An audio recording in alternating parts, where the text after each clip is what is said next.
High school निजाम नगर में 25वां वार्षिक महोत्सव प्राइज डिस्ट्रीब्यूशन कार्यक्रम में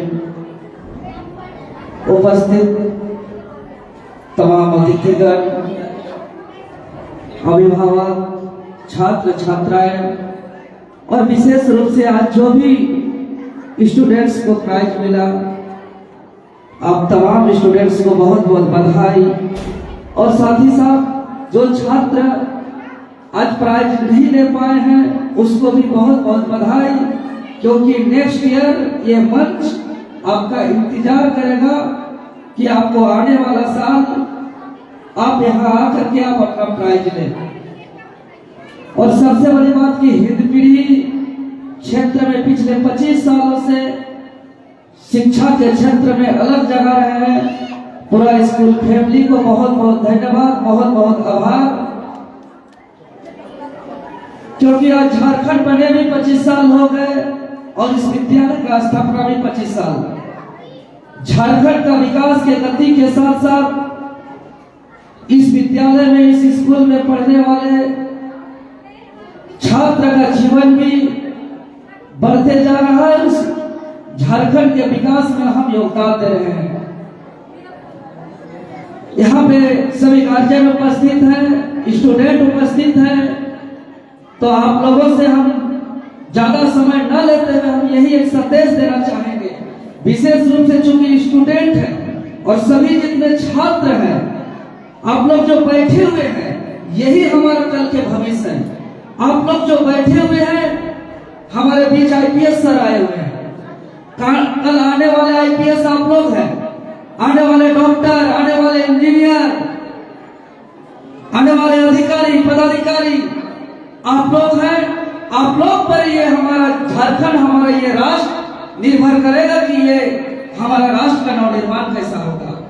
तो सबसे पहले तो जितने भी स्टूडेंट हैं, क्योंकि 10th क्लास तक का ये स्कूल है और जीवन में आगे कैसा करना है इसका शिक्षा, प्राथमिक शिक्षा यानी 10वीं क्लास तक का शिक्षा का बहुत महत्वपूर्ण है। और शिक्षक पूरे समर्पित भावना से आप लोग के लिए मेहनत करते हैं, आप लोग के बारे में सोचते हैं। इसीलिए सभी छात्रों से मेरा निवेदन होगा कि सभी कोई जीवन में कड़ी मेहनत करें और अपना सपना को साकार करने के लिए निरंतर मेहनत करें, क्योंकि ये जो जमाना है सभी कोई जानते हैं कि ये डिजिटली जो है ना, हमारा माइंड भटक रहा है व्हाट्सएप में, फेसबुक में, इंस्टाग्राम में, तो कहीं ना कहीं हमारा माइंड डिस्ट्रैक्शन हो रहा है और पढ़ाई में हमारा मन नहीं लग रहा है। तो आखिर हम लोग जो सोचते हैं कि भाई मैथ्स मेरा कमजोर है, कोई कहता है साइंस मेरा कमजोर है, कोई कहता है सोशल साइंस मेरा कमजोर है, कोई कहता है इंग्लिश मेरा कमजोर है।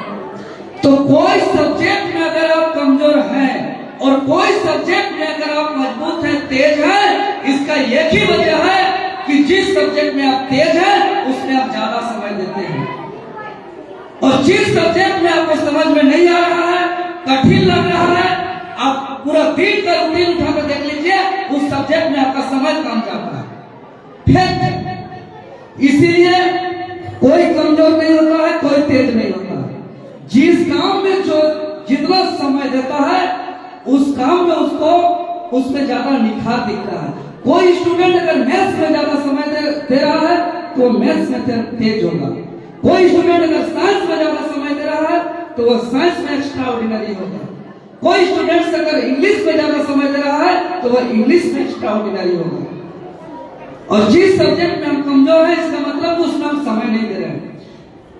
तो हमको पढ़ाई में मन लगे, ये कैसे होगा? सबसे बड़ा इंपॉर्टेंट, क्योंकि हमारा माइंड जो है, हमारा माइंड काम करने का एक तरीका है कि हमारा माइंड कैसे काम करता है, ये एक इंपॉर्टेंट बात है। और हम 2 मिनट में थोड़ा सा बताना चाहेंगे कि हमारा माइंड काम कैसे करता है।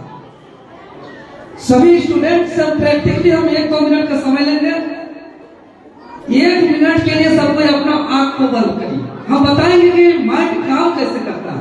सभी कोई अपना आंख को बंद कर दें। देखिए सब कोई, और सब कोई को हम मेरा बात ध्यान से सुनिएगा, हम जो बात बोल रहे हैं उसको फॉलो करना। सभी कोई अपना दिमाग में अब्दुल कलाम जी का जो चेहरा है वो कैसा है याद ना करें। खबरदार कि अब्दुल कलाम जी कैसा दिखते हैं। अच्छा, अब्दुल कलाम जी का छोटे छोटे बच्चे अगर उनका चेहरा याद नहीं आ रहा है तो उसके लिए हम एक दूसरा बात करते हैं कि सब कोई अपना माँ का चेहरा याद ना करें, अपना मम्मी का चेहरा कैसा दिखता है ध्यान से सब कोई, कहे कि ये प्रैक्टिकली जानना जरूरी है, हमारा माइंड कैसे काम करता है। सभी कोई चाची गार्जियन लोग को, हम तो गार्जियन लोग के लिए भी हम एक बात कहेंगे, हम ये करें कि आंख बंद करके हम ये करें कि अपना माँ का चेहरा को याद मत करिए कैसा दिखता है। माँ का चेहरा कैसा दिखता है इसको याद मत करिए। अब अपना हाथ खोल सकते हैं, तो आप लोग हाथ खड़ा करिएगा तो कितना कोई का था जिसको अपना माँ का चेहरा याद नहीं आया होगा? कोई है? कोई नहीं होगा।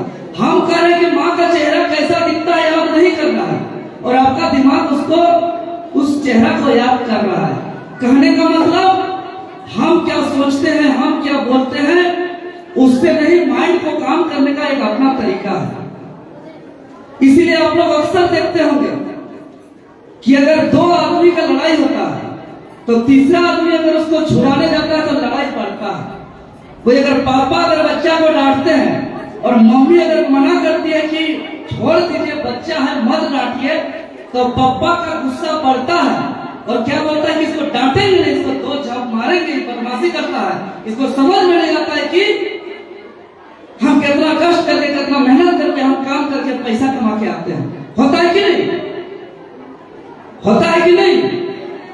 तो इसीलिए सभी कोई से हम यही कहेंगे कि हम जैसा सोचते हैं वैसा माइंड काम नहीं करता है, बल्कि माइंड काम करने का उसका एक थ्योरी है, वो हमेशा पिक्चर पे काम करता है, वर्ड पे काम नहीं करता है। इसीलिए जैसे किसी को बोलेंगे मत मारो तो मारो काम करेगा, मत काम नहीं करेगा। इसीलिए जब लड़ाई होता है तो झगड़ा बढ़ता है। तो एक अभिभावक का, चूंकि एक अभिभावक के लिए मेरा विशेष संदेश होगा कि एक अभिभावक चूंकि छोटे छोटे बच्चे हैं तो इसको अभिभावक का विशेष रूप से जो मम्मी है, अबू है, पापा है, इन लोग का बहुत बड़ा रोल होता है बच्चा का जीवन में सक्सेस के लिए। तो आप लोग जानते हैं कि लाइट का आविष्कार कौन किया है? कोई जानते हैं? कोई है? कोई बता सकते हैं? लाइट का, इलेक्ट्रिसिटी का आविष्कार है कोई? बताइए कोई इधर से।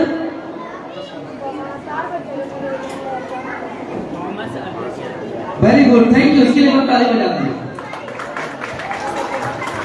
थॉमसन एल्वा एडिसन इतना बड़ा क्रांति किया है कि दुनिया से अंधकार को मिटा दिया। आज 24 घंटा फैक्ट्री में काम चल रहा है, आज रात में भी हम लोग देख पा रहे हैं, गाड़ी चला रहे हैं, काम चल रहा है। ये तभी संभव हो रहा है जब ये लाइट का आविष्कार हुआ है। तो ये लाइट का आविष्कार जो करने वाले थॉमसन एल्वा एडिसन है, उसका जीवन हम बताना चाहेंगे। ये अभिभावक लोग के लिए विशेष है। जब थॉमसन एल्वा एडिसन जब स्कूल में पढ़ाई करता था तो वो मंदबुद्धि था, वो पढ़ाई में इतना कमजोर था कि पूरा स्कूल प्रयास किया सिखाने के लिए, लेकिन उसको समझा नहीं पाया। जब उसको समझा नहीं पाया तो एक लेटर लिखता है स्कूल, और एक चिट्ठी लिख करके उसको घर भेज दिया जाता है। और जब उस चिट्ठी को ले जाकर के उसका मम्मी को वो थॉमसन एल्वा एडिसन देता है तो उस चिट्ठी को पढ़ करके उसका माँ रोती है। जब उसका माँ चिट्ठी को पढ़ के रोती है तो थॉमसन एल्वा एडिसन पूछता है कि मम्मी इसमें क्या लिखा हुआ है, क्या इस चिट्ठी को पढ़ करके आप रो रहे हैं?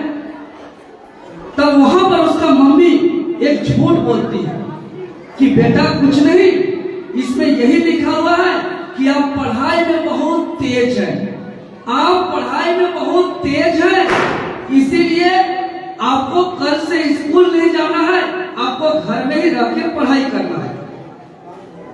थॉमसन एल्वा एडिसन की मां झूठ बोली और वो स्कूल उस दिन से नहीं गया, लेकिन उसका दिमाग में हमेशा सेट हो गया कि हम तेज हैं। और उस तेज का दिमाग सेट होने का वजह है कि उन्होंने एक आविष्कार किया लाइट का, इलेक्ट्रिसिटी का, और दुनिया को अंधकार से मिटा दिया। और जब वो बड़ा हुआ, एक सक्सेसफुल आदमी बना, तब उस चिट्ठी को निकाल के पढ़ता है, तब देखता है कि हम तो एक मंदबुद्धि थे।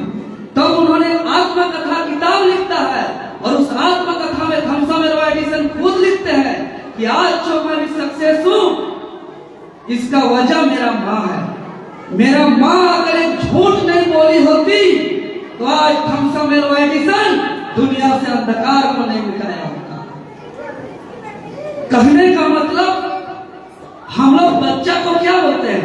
कोई छोटा सा बच्चा बोलते ना कि हम डॉक्टर बनेंगे, हम इंजीनियर बनेंगे, हम आईएएस बनेंगे, हम आईपीएस बनेंगे, तो बगल का आदमी क्या बोलता है? पढ़कर आईएएस बनेगा, पढ़कर इंजीनियर बनेगा, पढ़कर डॉक्टर बनेगा, चलो जाओ घर काम करो।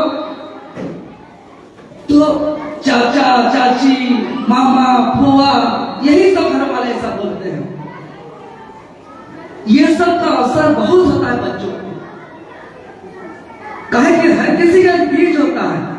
जैसे मीठा फल खाना है, अंगूर, आम, तो इसके लिए क्या करना होगा? मीठा फल का बीज बोना होगा, आम खाने के लिए आम का बीज बोना होगा, तीखा फल खाने के लिए, नीम का फल खाने के लिए क्या करना होगा? नीम का बीज बोना होगा। तो उसी प्रकार एक अच्छा इंसान, एक सफल इंसान बनने के लिए क्या करना होगा? सफल इंसान बनने का बीज अपने ऊपर बोना होगा। तो वो बीज क्या है? वो बीज अगर समझ जाइएगा, ऐसा कमाल हो जाएगा कि बच्चा को माँ भी बोले, पापा भी बोले, स्कूल का शिक्षक भी बोले कि बाबू वो काम कर दो, तो वो बच्चा बोलेगा नहीं, अभी हमको पढ़ाई करना है, अभी हम काम नहीं करेंगे। जो व्हाट्सएप में, फेसबुक में, इंस्टाग्राम में टाइम बर्बाद हो रहा है, ये नहीं होगा। और कोई भी कितना लेक्चर देगा आकर के, बाबू फेसबुक यूज मत करो, ट्विटर यूज मत करो, इंस्टाग्राम यूज मत करो, ये कभी सुनने वाला नहीं होगा। ये कोई नहीं समझ सकता है सिर्फ मना करने से।